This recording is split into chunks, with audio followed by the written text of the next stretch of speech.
सदाशिवसमारम्भाम् शङ्कराचार्यमध्यमाम् अस्मदाचार्यपर्यन्ताम् वन्दे गुरुपरम्पराम्। ॐ सहना भवतु सहनौ भुनक्तु सह वीर्यङ्करवावहै तेजस्विनावधीतमस्तु मा विद्विषावहै। ॐ शान्ति शान्ति शान्तिः।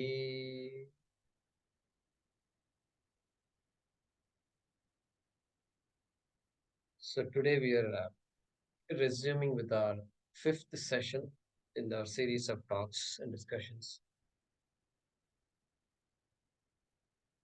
And what I want to do today is first recap what we've done, just to bring us all, remind us about the key findings, key learnings, and then we'll open it up for a few questions. I have a list of questions that I'll read out, and then we can discuss those things.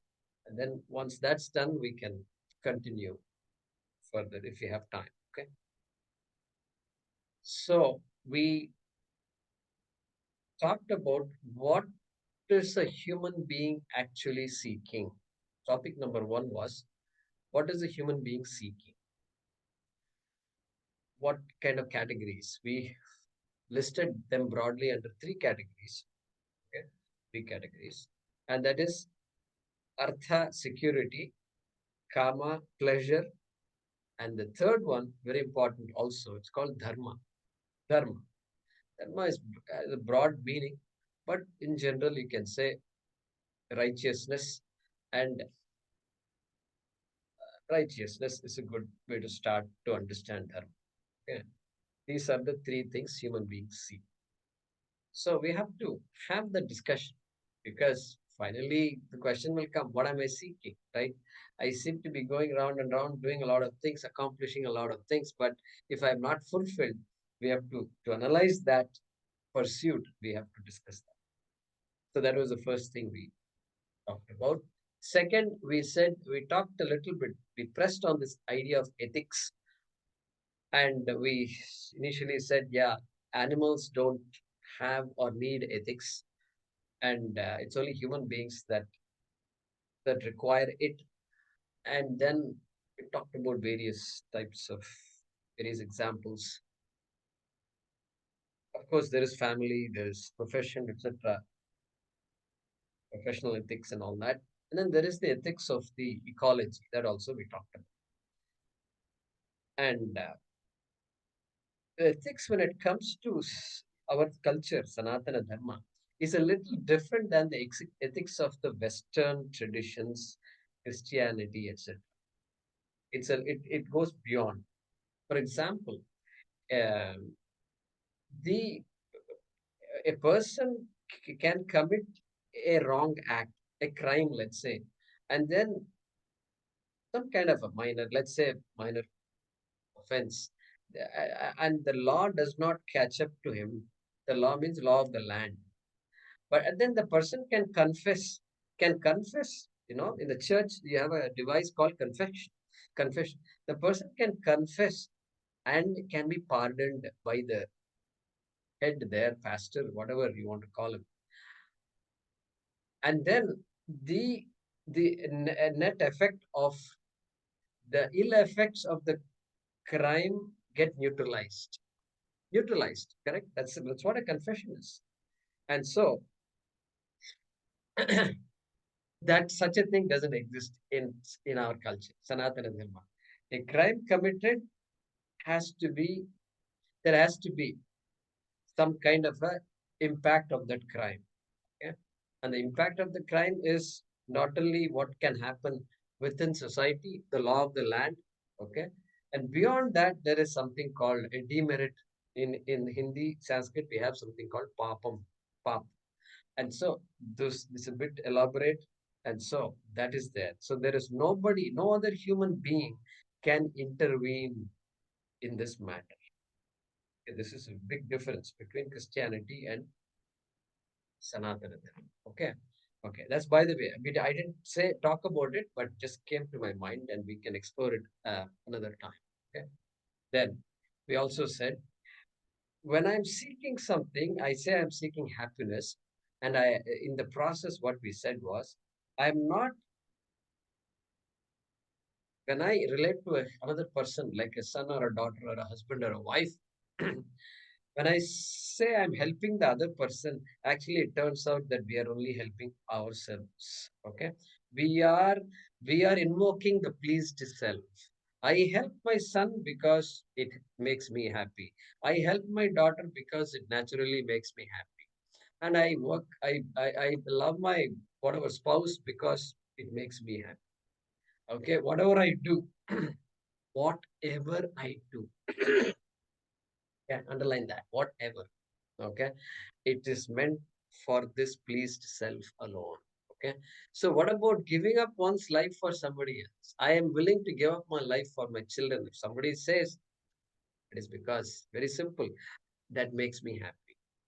What makes me happy? My giving up life for somebody else, like my children, makes me happy. Therefore, I'm ready to do that. Makes me happy. The commitment is to the self, even though it looks like a very outward, outreaching kind of activity. Correct? That person is a tyagi. That person is a great man, compassionate man, helpful man, etc. Person, woman. Yeah, that is correct. That's a correct statement. But if you peel the onion there, it points back to the self. Okay, this is another thing we explored a lot. Then the human being is self-conscious. Okay. Uh, and why is this so important? Self-conscious. I thought that's very obvious. Yeah, that's very obvious. But what happens is that self-consciousness leads to self-judgment. Self-consciousness is not a problem, but self-judgment is where all the problems start. Self-judgment.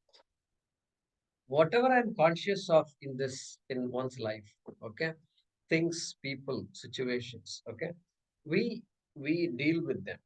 We assess, we deal, we make judgments of things, situations, and then we have to judge because for us to act properly, we have to make an assessment of situations, even including people. We say don't judge people. Okay, in one sense, it's correct. You don't judge people, but in other sense, sometimes you have to judge people because is this the right company I want? Is this the right company I want? I have to make an assessment. If you don't call it judgment, make an assessment and then say, no, this is not the right company for me. So somebody has to decide that. And so that's good. But then the problem is, in addition to assessing all these situations, people, and things, I also judge myself. Every human being makes a judgment about oneself. And what is that judgment? The judgment is I am physically inadequate. I am intellectually inadequate, however sharp the person is. I am economically inadequate. I am emotionally inadequate. And of course, I am a mortal. That is the mother of all conclusions, right? Judgments. I am a mortal. I'm a mortal.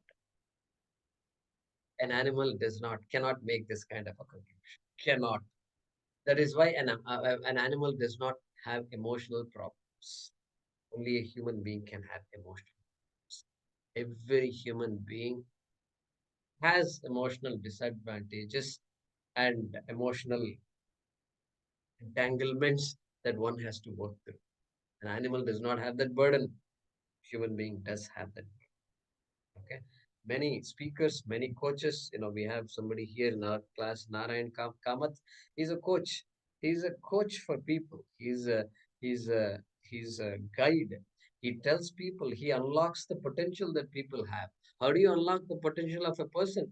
By bringing up all these discussions and topics. And what is it that's stopping me from doing my best? Well, so there are speakers, motivational speakers and coaches who help people assess themselves.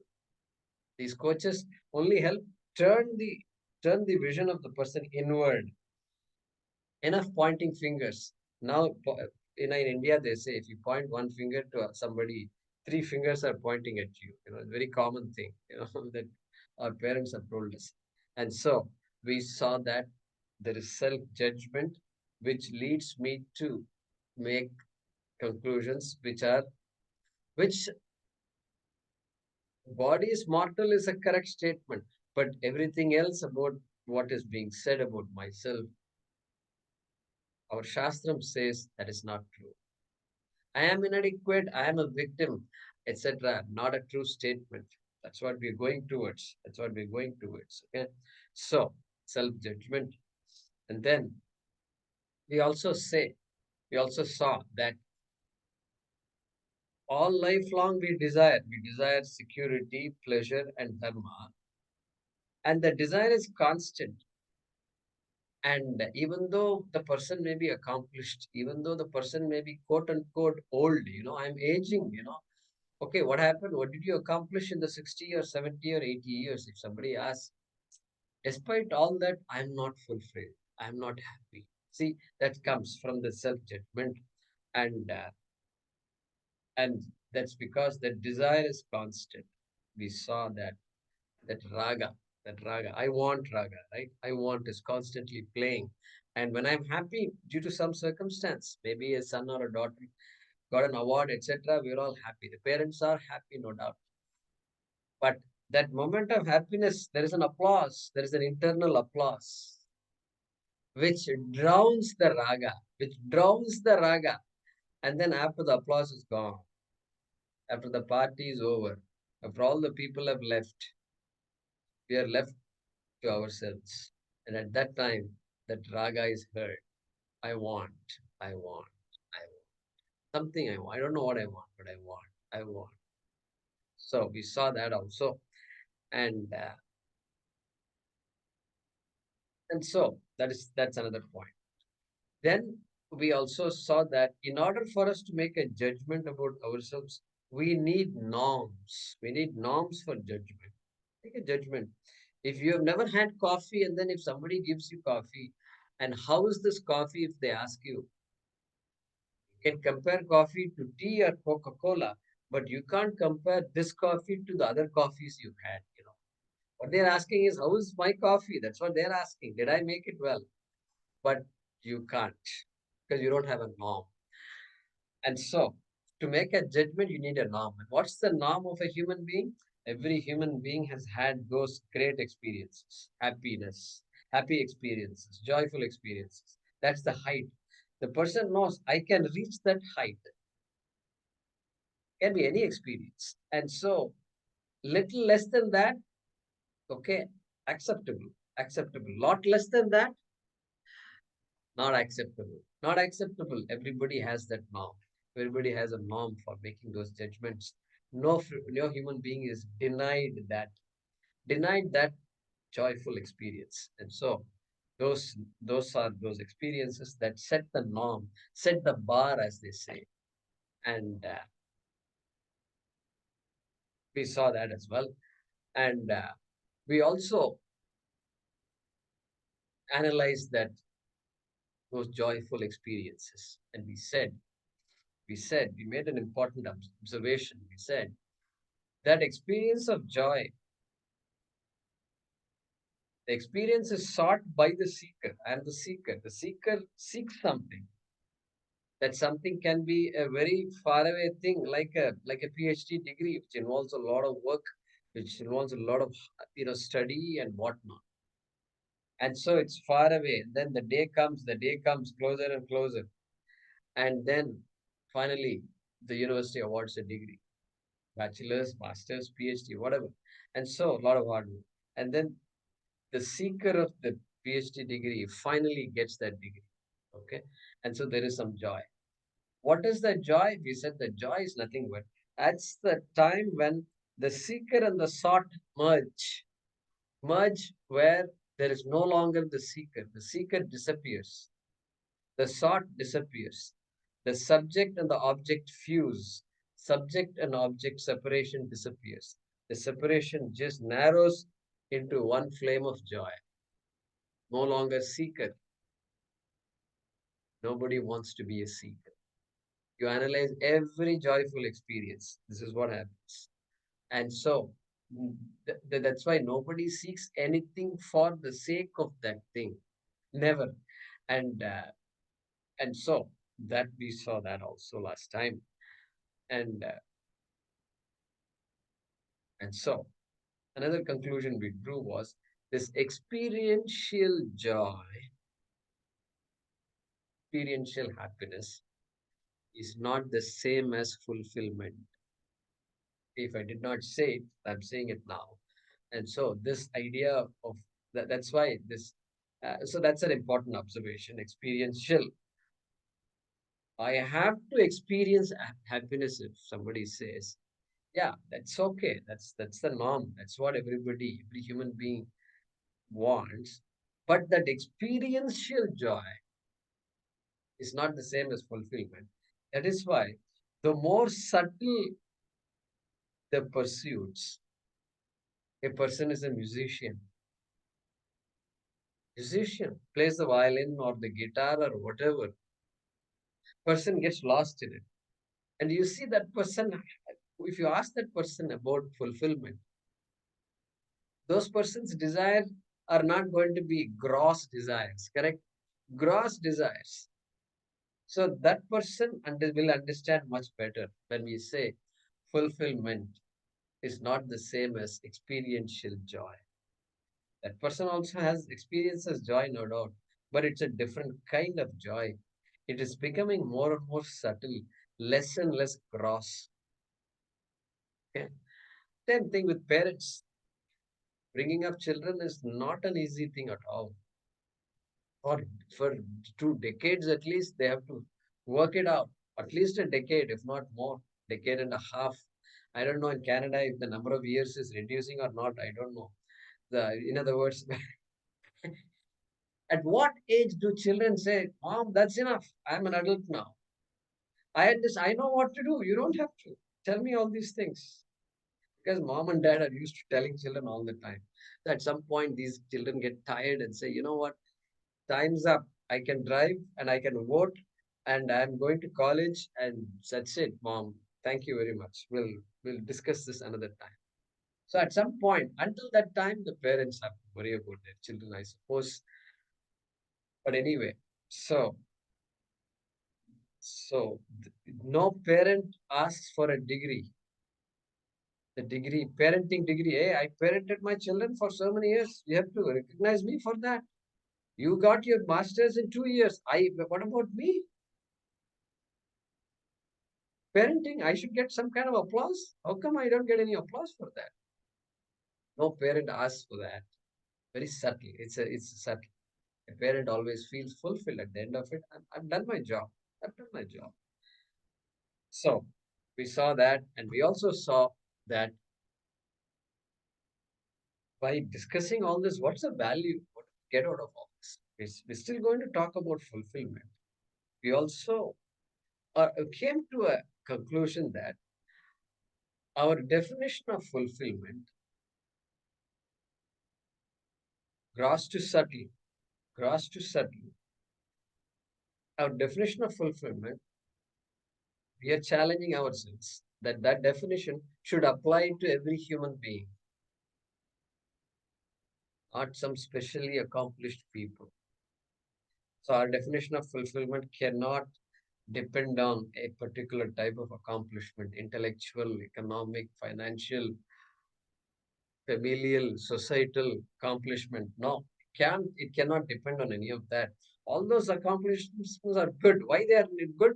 They are good. They're supposed to give me a self-esteem, right? Self-worth. That self-worth is needed. But once the self-worth is gained, the future self-worth is not going to depend on past accomplishments. Please underline that. Past accomplishments. No. A person who constantly relies on past glories is still on crutches, correct? Crutches, still on crutches. No person wants to be on crutches. Crutches only as long as the pain is there and the bones have not healed. Once the bones are healed, person throws away the crutches. Nobody wants crutches. So we said the definition of fulfillment has to be applicable to every human being, cannot be constrained by any factors, accomplishments. And it cannot be theoretical. It has to be achievable. And when achievable, when the person is 80, 90, no, it's not like that. Achievable here and now. Here and now. This is how we are challenging ourselves. This is the type of fulfillment we are heading towards. Okay. So these are some of the things we talked about. We spent about 20 minutes here. And so hopefully you you none of this is new to you because we've been together in this journey. So with that completes my recap, what I wanted to share with you today. Now what we'll do is we'll open the floor for questions. I have a list of questions in front of me. So I will read out the questions. You can raise your hand and then I'll call you out and we'll continue discussing like before. Okay. So many questions. Okay. So we will at least a few of those we'll cover today. So Premaji, is that all right? I mean, can we do that? Perfect. Yeah. Thank you. All right. First question. Does having children lead to fulfillment? Does having children lead to fulfillment? First, rather than me telling, I've been talking. I love to talk, as you know. Okay. So then nothing can stop me from talking. But now I'm telling myself, I have to stop talking. I have to ask you these questions. So, does having children lead to fulfillment?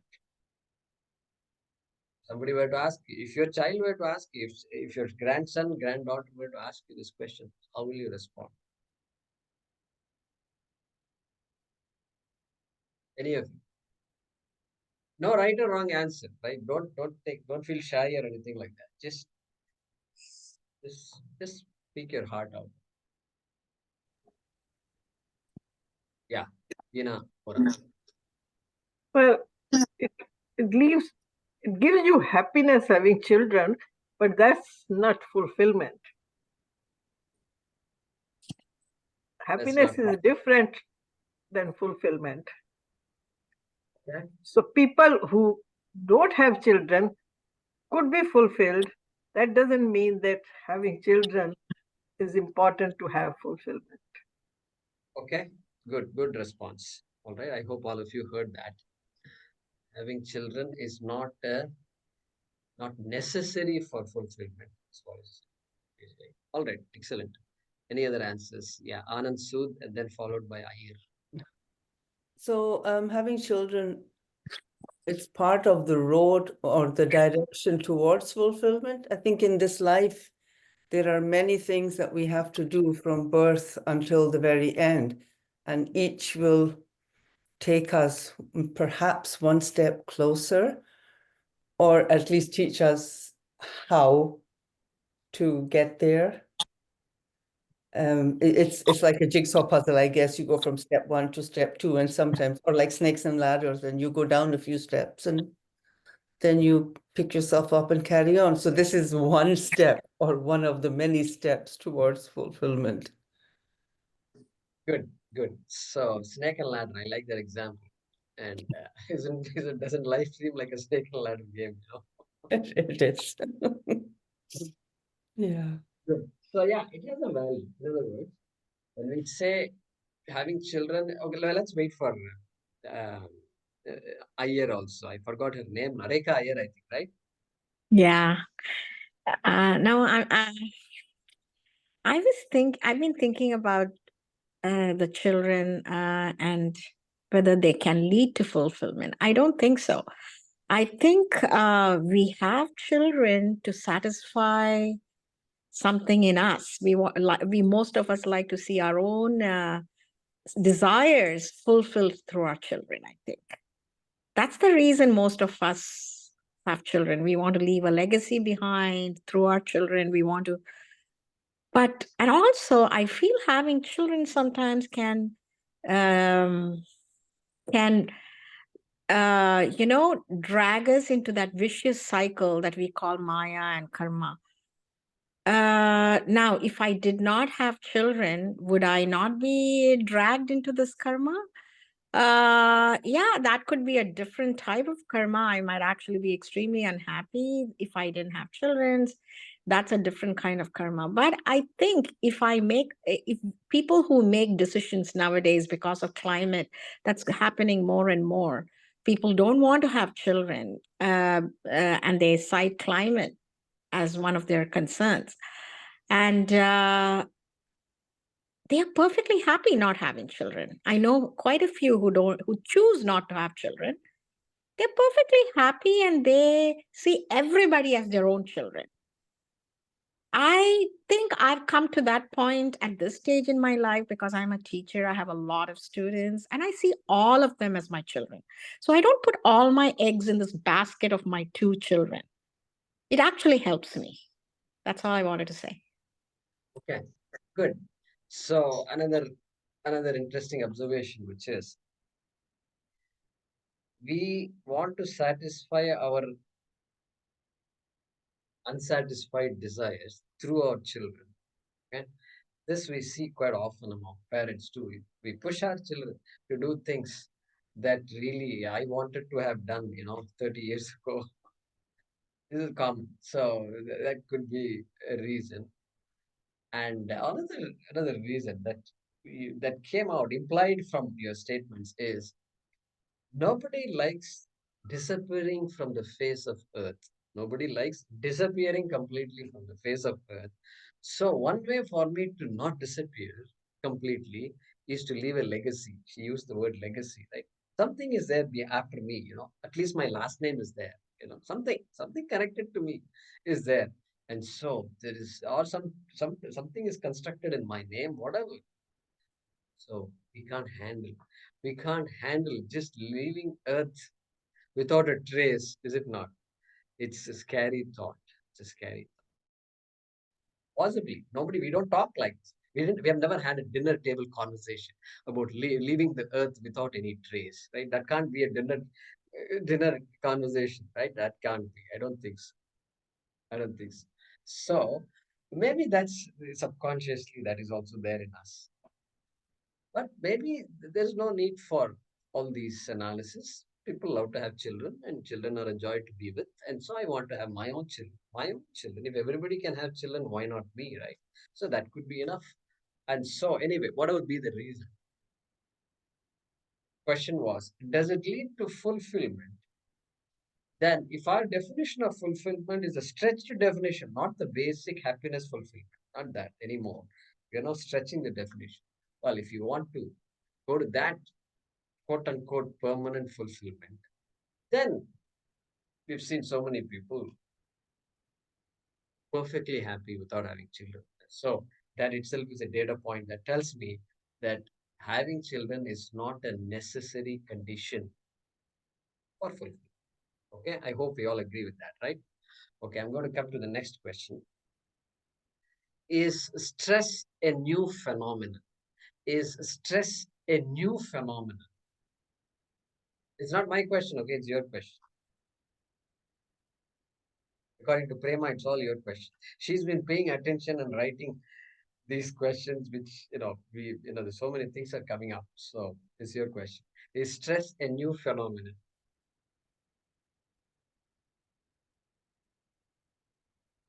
Take your time.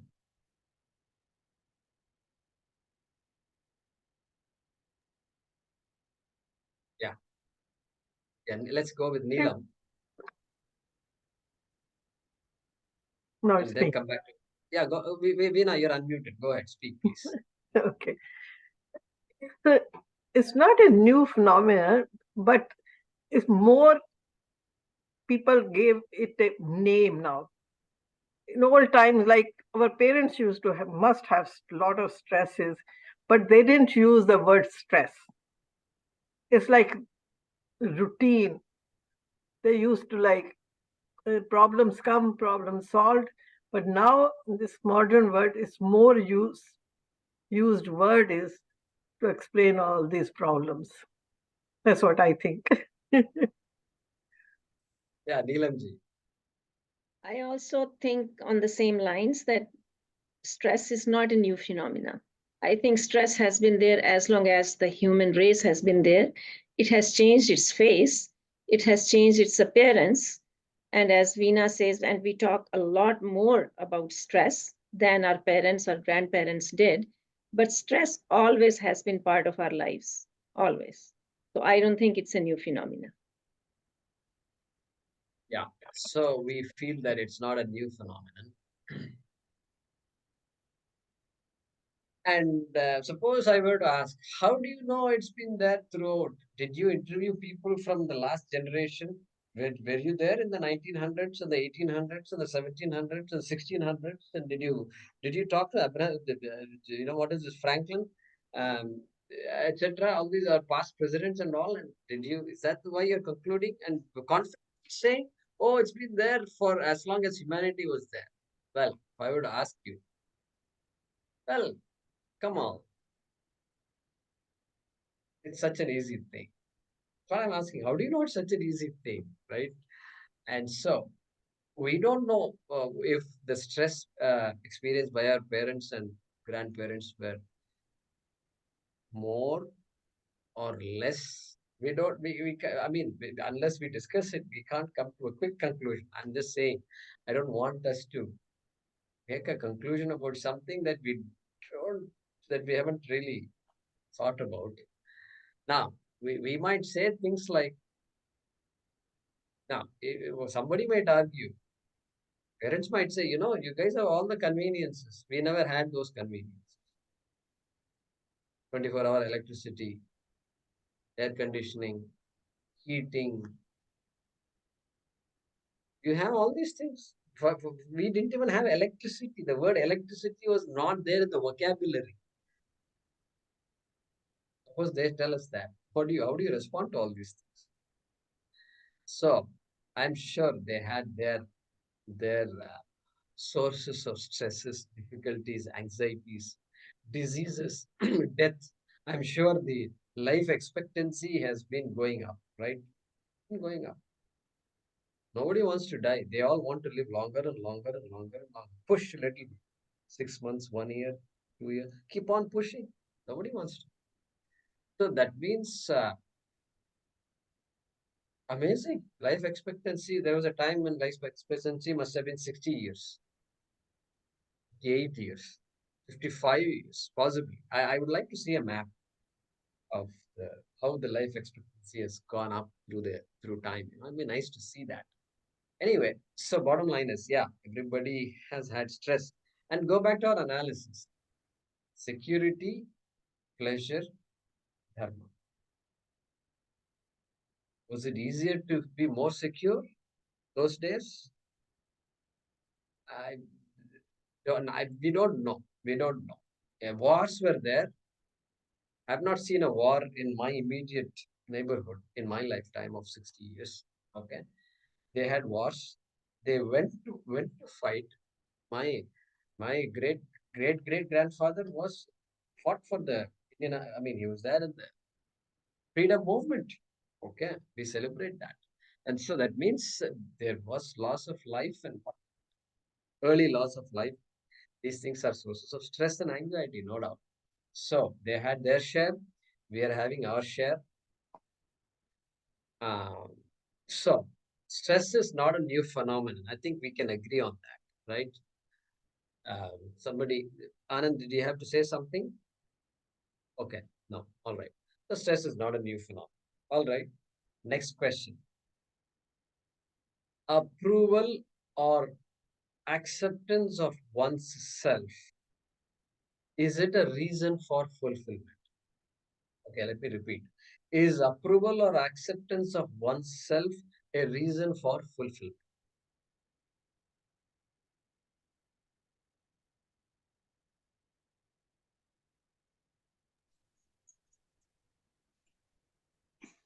Yeah, Premaji.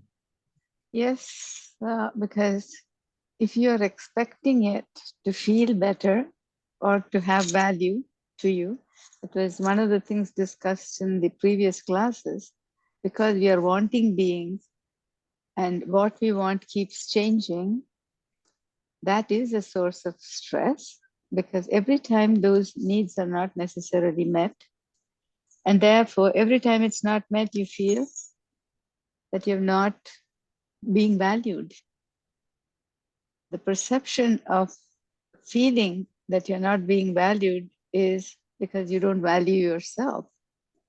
So it feels like a reflection from the outside to resolve and find some kind of security. So we keep looking like a searchlight. Maybe you can do it. Maybe this person can do it. And yes, I would think it is. Sure, sure. Any other thoughts?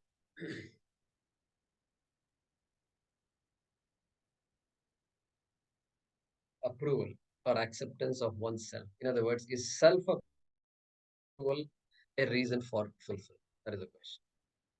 I'm not sure. I'm not sure that I agree with Premaji, because if a person is very lethargic, lazy, and he has accepted his lifestyle, can we call him that he's self-fulfilled? Is he really self-fulfilled? He's just, he knows that he's lazy. He has accepted himself being lazy, but I don't think that he would feel self-fulfilled. Right, right. So Neelamji has, any other thoughts? Yeah, so Neelamji has come up with a counter exam, right? The absolutely slothful person, lazy person who really doesn't, actually the person, you look at the slothful guy and you wonder, you get an inferiority complex. Wow, this guy doesn't worry about anything. And how can there be a person who doesn't worry about anything and doesn't worry about what others say? They call him names and he's still like unaffected. Wow, that's moksha, I think, right? And so she's asking, how can that be a norm that we can use, right? Yeah. So there, uh, so that tells us you need more than self approval for fulfillment. And the lethargic person is possibly violating all many norms of life, right? He's probably not performing his or her duties, basic duties, and things like that. So the person is probably bringing a lot of heartburn to himself, to others at least, if not himself. So there is all that's going on. So it feels as though that person is approving himself all the time. He doesn't need anybody else's approval. I don't care about. See, that's what I don't care about what others say. That's that kind of person. But the other person Premaji is talking about is not the person who says, I don't care about what others say. I care a lot about what others say. But in the end, that caring about others is not for seeking approval, but caring about others is the basic nature of a human being. And that sensitivity is there. I have that sensitivity. This guy doesn't have sensitivity at all. The person Neelamji is talking about. The person is not at all sensitive to the lives of other people and to the norms of society, etc. So yeah, so you're right. So there is two sides of the coin, and be sensitive, and at the same time, you're not fundamentally seeking approval from others. And that doesn't mean when I go to work, person goes to work, the person doesn't seek approval from anybody, so the person does whatever they want. No, that's not acceptable. That's not acceptable. You have to, if a superior is saying this is right, that's wrong, you have to listen to that. That doesn't mean that is not the approval that we are talking about here. That's a transactional, professional approval of the work done, to be done, etc. Right? You have to constantly seek permission to do things. And so that's a different approval. That's a professional approval. But this is an emotional approval. Emotionally, am I seeking approval from others? So that's not a good thing. That's something that the words self-esteem, self-worth, etc. refer to what? Refer to that sense that I am good the way I am. I am emotionally fine. I don't need somebody to approve that emotional fulfillment. That's the idea. So I hope that's both Neelam ji is also correct and Prema ji is also correct in their observations, right? All right. So one more question coming up here. The stress in youth, is it a reality? Are we creating a generation of fearful and anxious people? So the question is about stress among youth. Okay. And are we creating a generation of fearful and anxious people?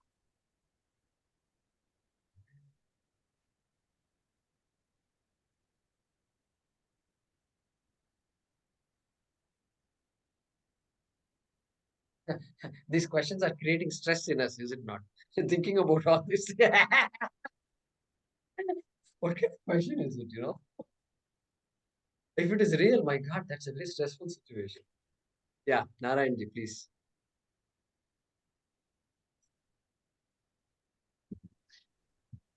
I think every generation would have felt the same way, right? I'm sure our parents felt that, they were creating a generation, which is less emotionally mature than themselves and so on. So I guess this is, we've been hearing these complaints since ages. I think what we are probably doing is, creating more dependency.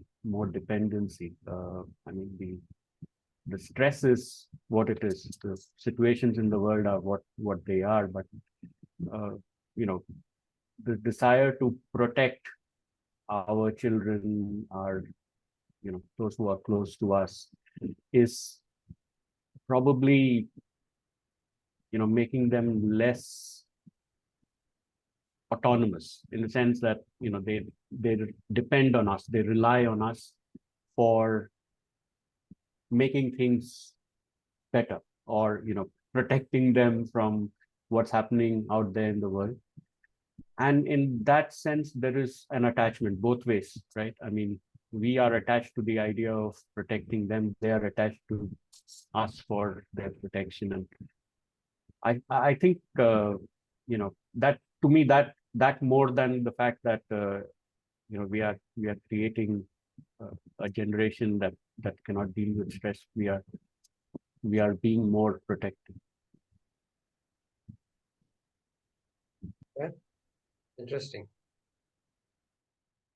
We're being more protective and therefore creating more dependency, right? That's what Narayanji is saying. All right, let's see if there are other answers. Yeah, Anand Sood, please. Yeah, I kind of agree with that. I grew up in Glasgow from a very young age, which was a very rough city.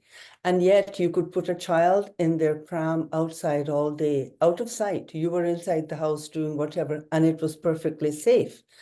So at that point it was, but as time went on, things changed. There are wars, people are poor, people start stealing, people start doing all sorts of things. So when things start to happen, I think parents then begin to worry. They pass their worries on to their children. And I think each decade becomes a different set of problems for the parents to worry about.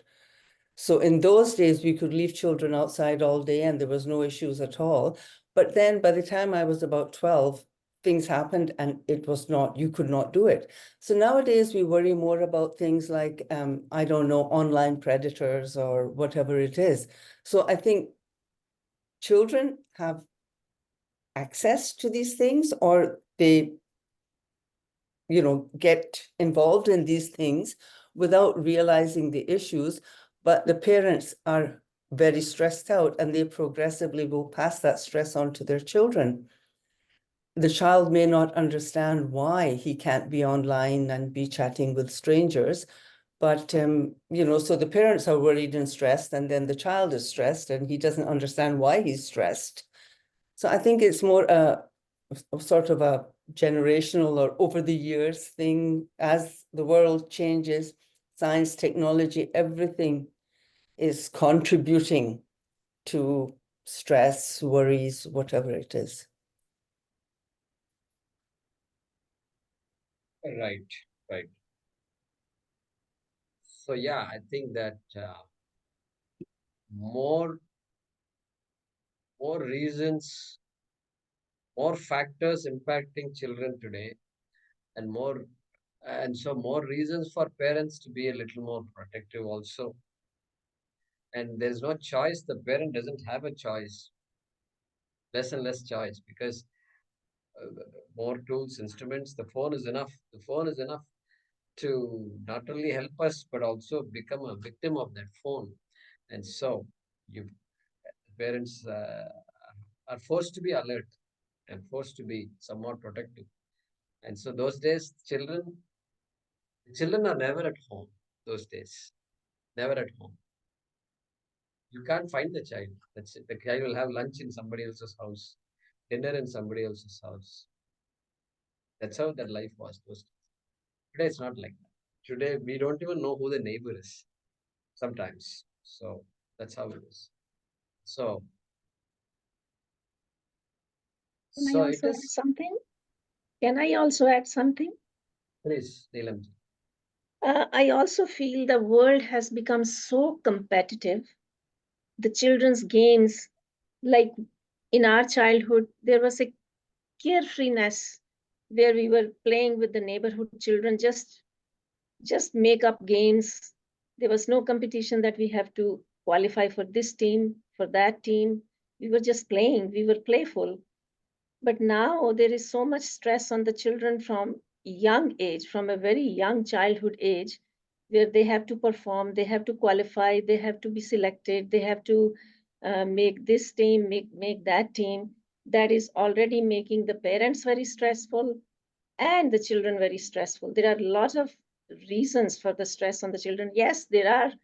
The youth of today has a lot more stresses than, in my opinion, than when we were growing up. Perfect. Perfect. Many factors. Many factors. And that's why many parents choose to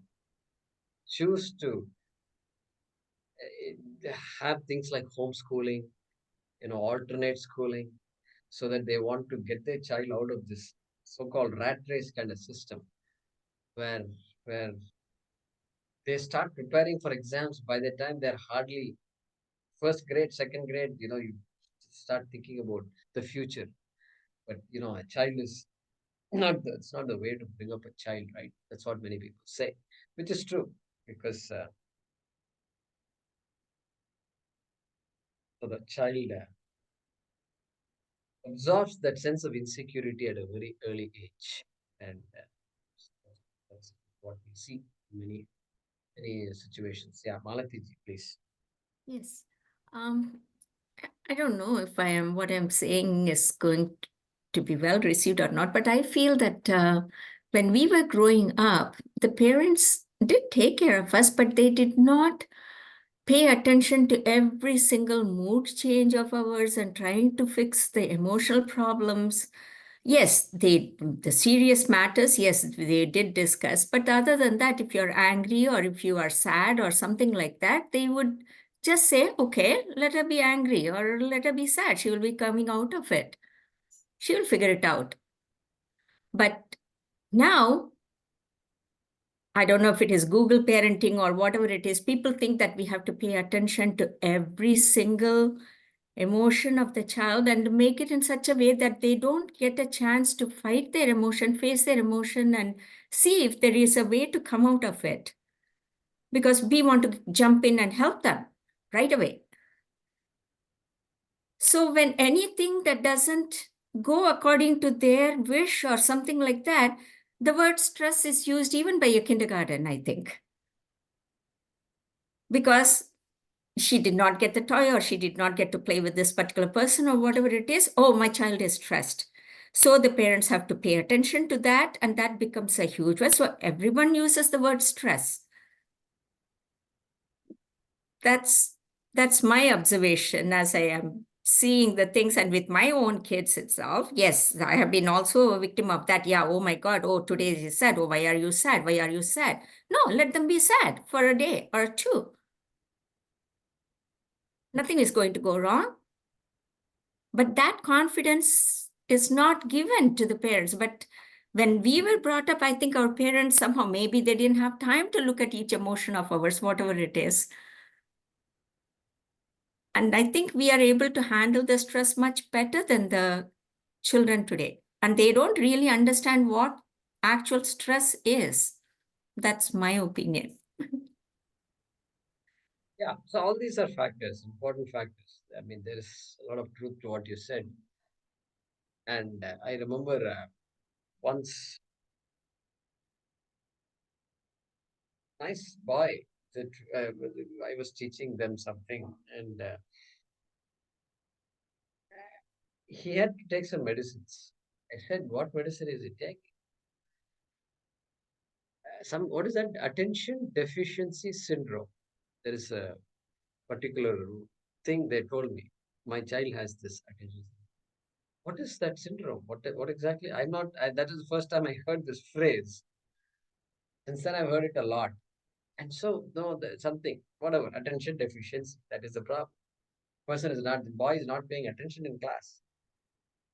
Even I didn't pay attention in my class. What is this? What is this? Nothing new about this boy not paying attention in class. And so he's taking medicines. I was that day. I remember. I still remember that day. I was a bit shocked when I heard, because I sensed where it's going, and maybe we are just overdoing a lot. We are not letting go, taking everything too seriously. And anyway, I think you all understand it. We don't need to elaborately discuss it. But yeah, all these are good factors. So we need to be aware of these things. And there are some good parenting schools and all that. These days, parenting, you all did not need parenting sessions, right? Newlywed parents. And so they have to attend all these sessions, right? How to be a parent. My parents did not have those sessions. I don't think so. And so now these days they're having all these things. It's good. It's all for the good only, I suppose. And anyway, we acknowledge that. And so, yeah, so we need to be alert to this, what we are doing to our children and youth. Fair enough. All right. Okay. It's close to an hour now. I'm gonna ask you one more question. Okay. This is okay. What eases the discomfort of insecurity? What eases the discomfort of insecurity?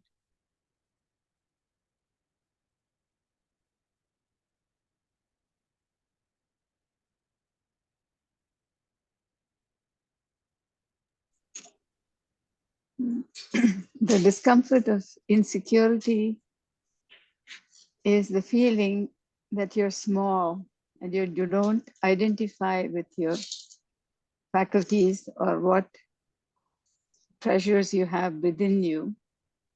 And the focus becomes intensified on the things that I'm missing instead of all the things that I have. That's one thing that comes to mind. The discomfort is, what if somebody else sees the inadequacies in me?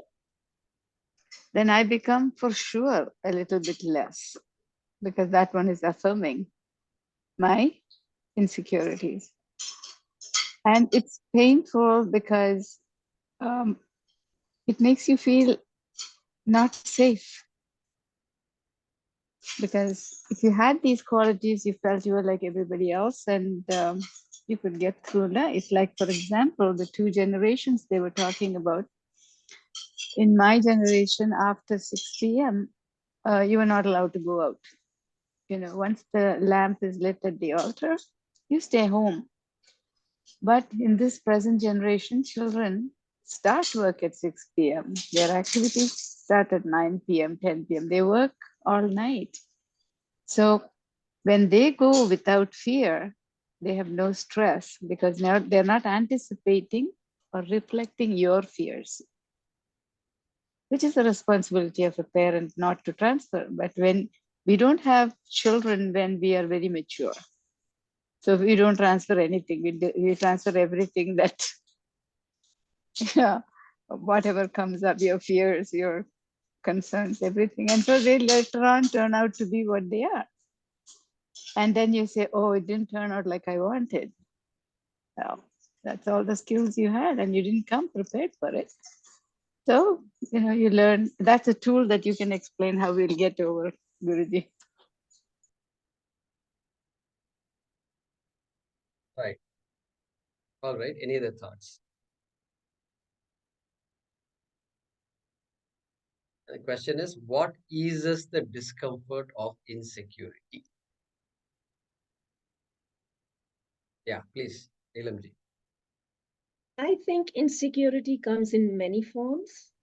There are many reasons, and I think at the core of it, according to me, is the not having the confidence to communicate with anybody, because we, in our own isolation, we just think that I'm the only one who has this problem.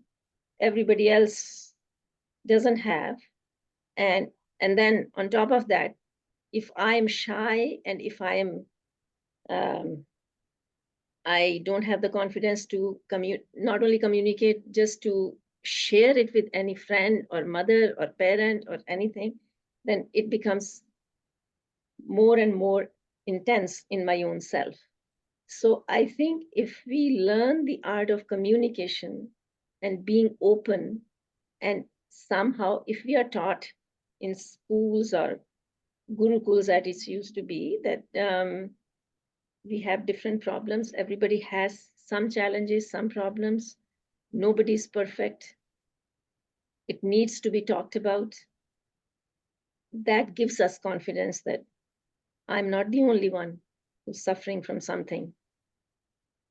So I think that eases the pain of insecurity.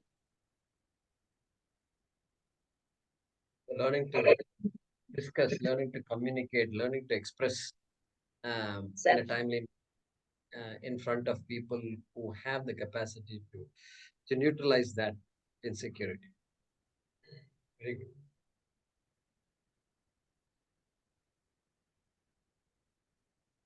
Any other thoughts?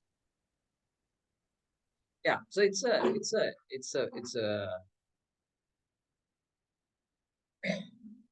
what we're talking about is the relative means, tools to neutralize all these problems, right? And we hope there is a type of fulfillment which can remove insecurity permanently. Or is there one? That's what we're discussing. Okay. So, all right. One more question. Is family important? Do we need a job, health, friends, etc. to feel secure? Is family important? Do we need a job, health, friends, etc. to feel secure?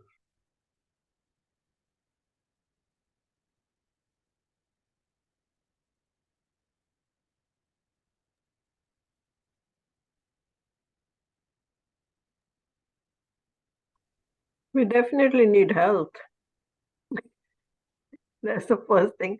Family is important in certain ways because it can help you come out of difficult situations by encouraging you and be there for you. And definitely you need friends, because you can, friends at the end, family can move out and go away, but friends are there who will support you all through. Sure. Any other thoughts, Narayan? Yeah, I mean, I agree. That there's a lot of things that can make us feel insecure or make us feel secure, but I think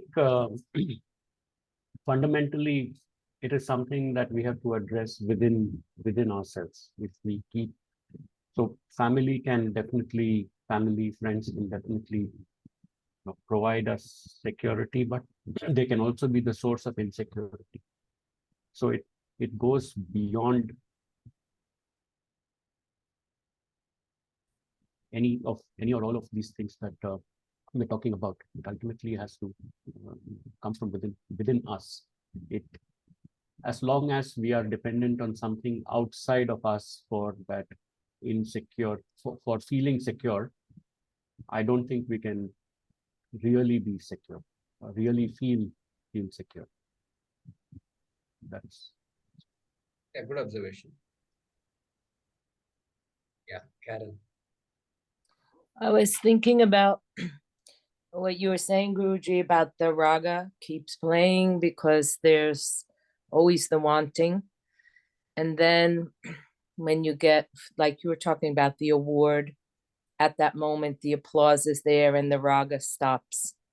So like in terms of security, there's human needs. You have a need for a home and friends and family.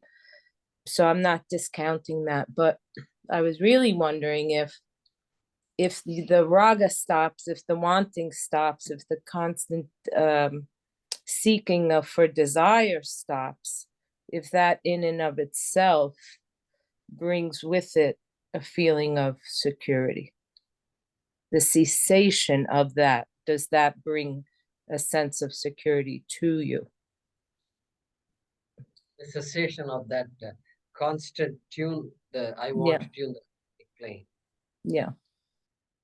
Right. So, so we can say this. Some obvious observations are the human child, even baby, is dependent, completely 100% dependent on caregivers, parents. Okay, it doesn't even know how to drink. There is, all mothers know this, and children they don't even know how to get milk. Okay, and that itself takes a day or whatever. Sometimes there is anxiety in the family that the child is not able to drink milk, doesn't know how to get the milk out.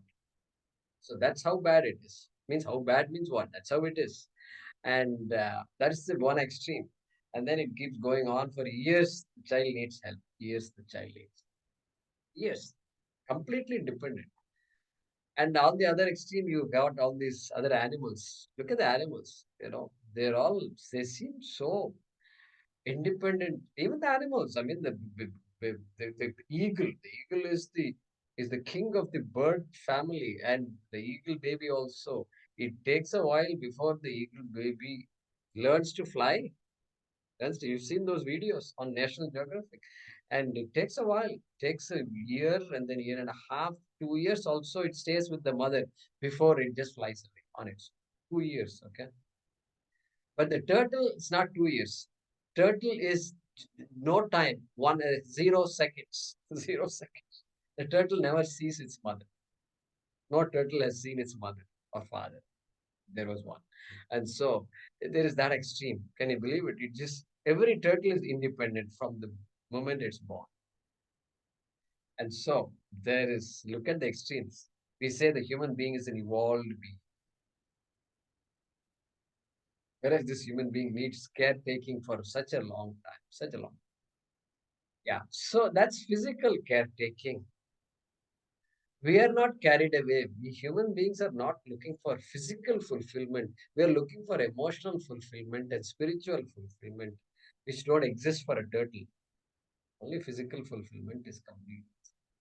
And so it's all right for us, for a child to be dependent on parents for many things, for a lot of things, food, shelter, clothing, everything, dependent for many, many years. That's okay, nothing wrong with that.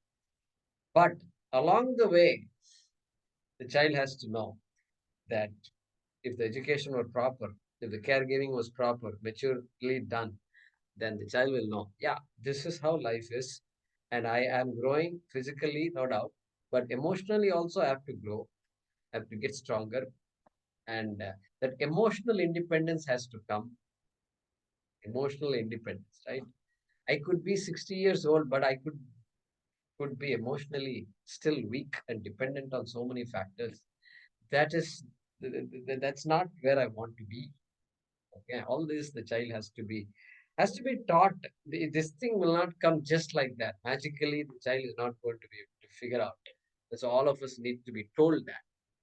But all there is any coaching and education, this I think is the most important. Whether schools satisfy this need of the youth of today is anybody's guess. And hopefully there are schools these days that bring in these kinds of things into their curriculum. But schools that think that academic achievement is the be all and end all, right? And if parents also think like that, academic achievement is the be all and end all, then we can be sure that many children who come up in those backgrounds are going to end up leading, having experiencing a lot of difficulty as they lead their own independent lives, right? And is family important, unimportant then? Family, because family also brings insecurity. Narayanji said it can be a source of insecurity also. Yeah. So we grow in order to grow out. We grow in a family. We grow, and then in order to grow out of a need for family, which is very well stated in our Sanatana Dharma. Brahmacharya, Grahastha, Vanaprastha, Sannyasa. That sannyasa, what does it say? It says that finally you are free. You are not dependent on anything. Nobody can tell you to do anything, nor are you. Nobody is afraid of you, neither are you afraid of anybody else. And that person is free, quote unquote free. Walking away from family. Imagine walking away from family, saying goodbye. Now I'm not your son or daughter, but now that relationship is gone. Imagine a society that talks like that is still alive. That society is still there in this universe. That's the Sanatana Dharma. It says one has to be an emotionally independent person. That person is emotionally independent. Supposed to be, right? That's a sannyas. So anyway, that's a very beautiful. It's encoded in our culture. It's encoded. These days, it's not. Still, sannyasis are there. People take to sannyasa, etc. Monks, sannyasa. If you don't know what a sannyasi is, it's a monk. People who wear those kinds of ochre robes. That's what we are referring to. That's part of the culture. We are supposed to all become sannyasis. Supposed to. Or at least, if not, end up in an ashram. At least here, emotionally, spiritually, I can say, I'm free. I'm free. Okay. That's the beauty of that sannyasa. Anyway, so family important. Is it important? Yeah, for the child, it is necessary. Family is necessary. Then what about job, health, friends, etc.? Yeah, friends also are useful to have a sense of belonging and therefore a sense of self-worth. And I think all those things are needed, definitely needed for every human being. But that human being has to grow out of that, grow out of the need for it, grow out of the need. I need friends in order for me to be happy. That thought has to slowly dissipate, dissipate. I need family to be happy. Well, I can help families be happy. How about that? I I need family to be happy. How about I can help families be happy. Why not go that far, right? So we grow into this to grow out of that. So growing out is something we have to explore. Any other thoughts, questions? We can go on, but I think we've spent about an hour and 15 minutes. Okay, an hour and 15 minutes now. So there are a lot more questions. So not to worry. The question. There are a lot more questions. We can definitely cover these things. Continue discussing it.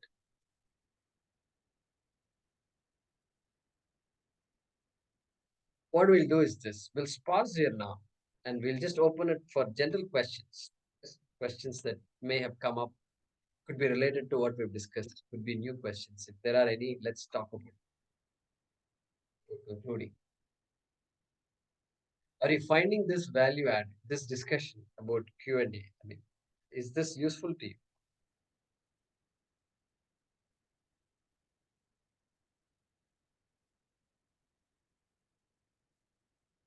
Yeah, Karen is saying yes. Okay, some of you are now nodding. So it took them a while to decide that it's useful. That's good. At least a few of it'd be nice if it's a majority, but we'll see. It's a half is okay. I'll be happy with a half empty glass also. I'm okay. Otherwise, what will happen after the class? I'll be sad. My parents will be asking me, "What happened? Your class, you had a good session, I thought, and you're so sad." People are not finding any value to my discussions. There is great value to these discussions because some of us are still, I think, circulating it in our heads to figure out exactly what was said in this short period of time. And the questions came from all angles. They didn't come from just one topic being discussed.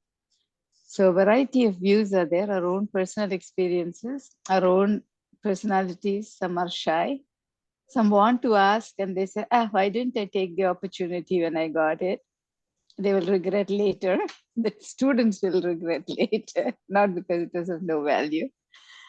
I think most important of all, it is food for thought because it affects us, our previous generation, which needs to be looked after, and the generation that is coming after us, whose challenges we do not know yet.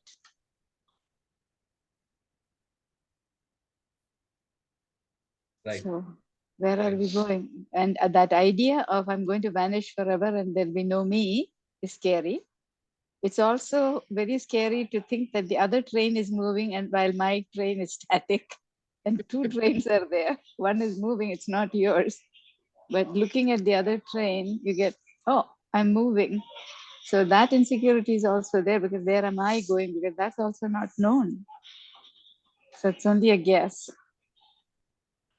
So it's a very peculiar journey. This idea that my train is static, right?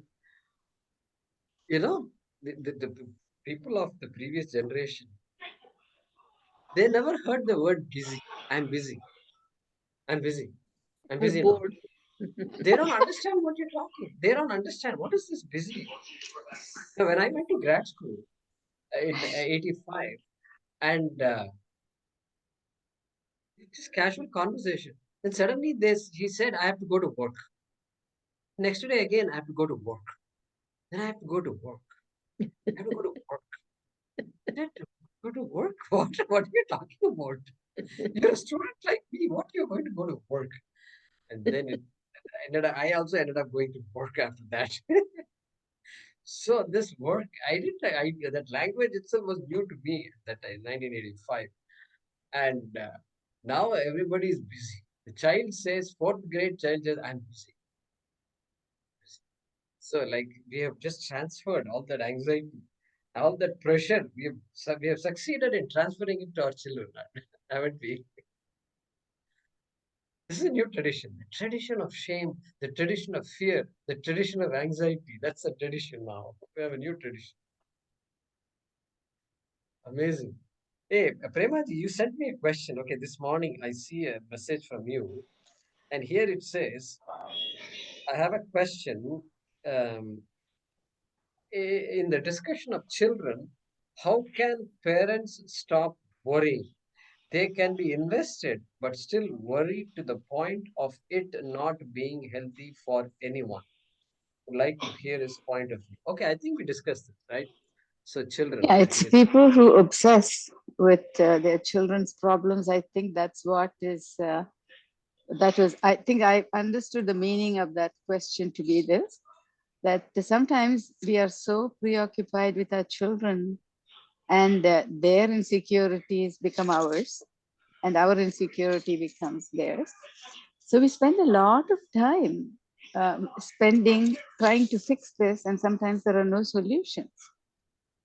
It's that. So I think that question, I understood it like this, that the person wanted to know, if you are in the class, you can mute yourself. I mean, you don't have to come on video, but you can ask the question. How do I not take on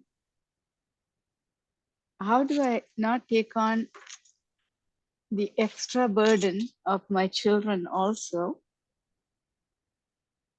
And how does this get resolved? Because it's not helping anybody. It's also making me sick, and it's helping the children not be healthy either, because we are reflecting off each other. That's what I understood, Guruji. Maybe you see something else. You could answer that. Yeah, I mean, that's correct. We pass on our insecurities to children, and then we take on their insecurities, and that's where sometimes friends are useful, right? So among friends, there are some people who are more mature, and we rely on them for advice. And if we are good about asking for advice, okay, for example, I was never good about asking advice. I didn't even know that we can ask advice from others. That's how I grew up, until I realized, you know what, this is not helping me at all. It's all right to say, I don't know how to deal with this. Please help me. Do you have any suggestion? There's nothing wrong in seeking help. And so it took me, for example, a while to come to that point. But seeking help, seeking help at the right time before the problem gets too severe. Okay? I think that's something that children must be taught. And I'm sure they are being taught in schools. Yesterday, I came across an organization called Sneha, which helps youth and children. Prevention of suicide, that was their motto. And because youth, children, they get disillusioned, and college students, etc., especially. And so there they have this, just like we all have in the West, here also, this hotline and confidential discussions, etc., is there. And it's sad. It's sad that a child should be depressed. When I think of a depressed child, that's a very sad thought. A child who should be running around freely and happily, right, can't be depressed. It speaks a volumes about the society in which we live, right? And what is the society doing? Because a child is helpless, you can't blame a child for being depressed. Right? It's not correct. And so we have to. It brings a lot of questions to society, the leaders of society, the people who want to see society be more mature and progressive. What is the definition of progress? What is the definition of success? You know, are we looking for something that's very narrow? Economic success, economic progress. Suppose you say, is that very narrow? It's obviously very narrow. I think if you just focus on economy, right? So all these questions come up, and so which is good. I think that's how all societies have been like this. It's not like we are in a uniquely new society. I don't want to say that. Everybody had their own challenges, and so they tried to solve it.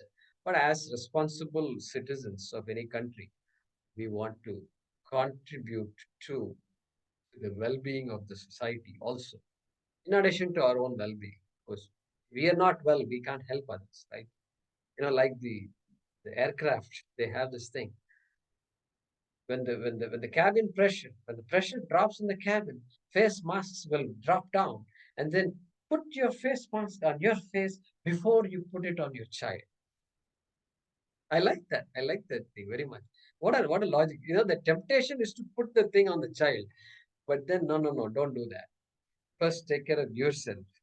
You need to be okay before you can help others. So that's any other final thoughts before we conclude? Thank you, Premaji. So today we did not quote unquote cover anything new. Next session we are going to take it a notch up. Okay, we're going to get into what is called Advaita. Okay, we're going to build on that non-dual experience, the experience where the subject and object fuse together. We're going to build on that and then discuss a few important topics. Final thoughts, comments?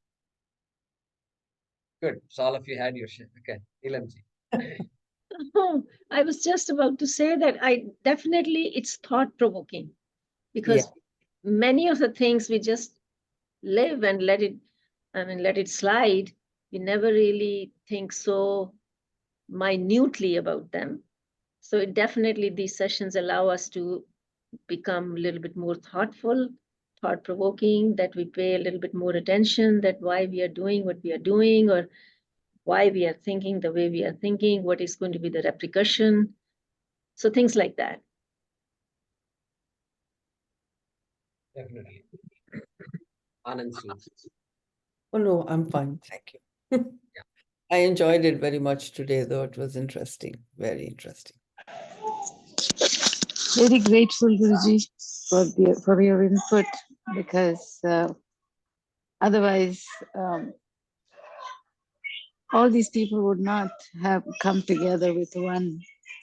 It's just for learning purposes, and we learn in so many different ways. You cannot say, I learned this or that. It's a combination of all of us trying to live life and succeeding, tripping, and sometimes being able to pull ourselves out and stand up and walk.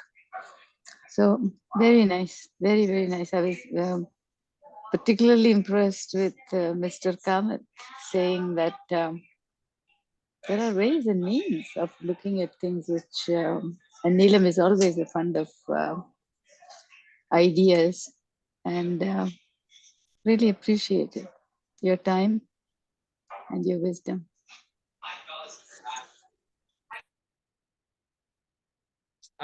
Fundamentally, I'm not trained in all these things. I'm a student of our Shastra. I study Bhagavad Gita, Upanishads, and the commentaries of Shankaracharya, right? So that's my primary interest. So I'm not trained in the modern lingo of psychology, this whole discussion that we've been having, emotional growth, etc. I don't have a degree in psychology, no. And so I'm just gathering what I know from the Shastram that I've learned, right, from my teachers, from my gurus. And emotional fulfillment is not the goal of the Shastra, of our scriptures. Spiritual fulfillment. We are going, and I'm coming down actually. So in fact, I don't know if what everything I'm saying is right. Also, I'm not sure in this area. This area I'm very clear about. The spiritual aspect I'm very clear. But emotional is it's a big universe out there. And I'm not even a parent. I'm not even a parent. What am I qualified to talk about children? So I want you to understand my background. And so, but there are certain things we can talk about with confidence. And that's why, we need everybody to pitch in. And so, but the journey is good. So none of us is going to be an expert in dealing with children or dealing with people, etc. We just need to have some mastery. That's about it. Ability to handle to some extent. We're not seeking perfection in these matters. There's nothing perfect. And so I appreciate your engagement all along. And so we'll look forward to the next session also. Dhanyavad, Guruji. Thank you. We'll conclude with a prayer.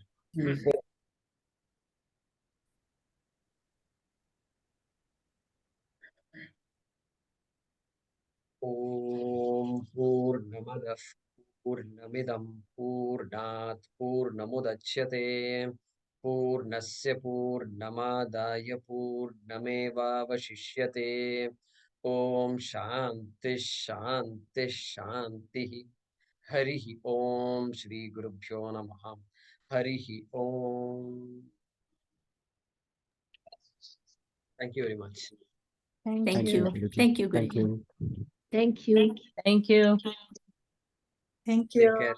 You, See you good next night. month. Good afternoon.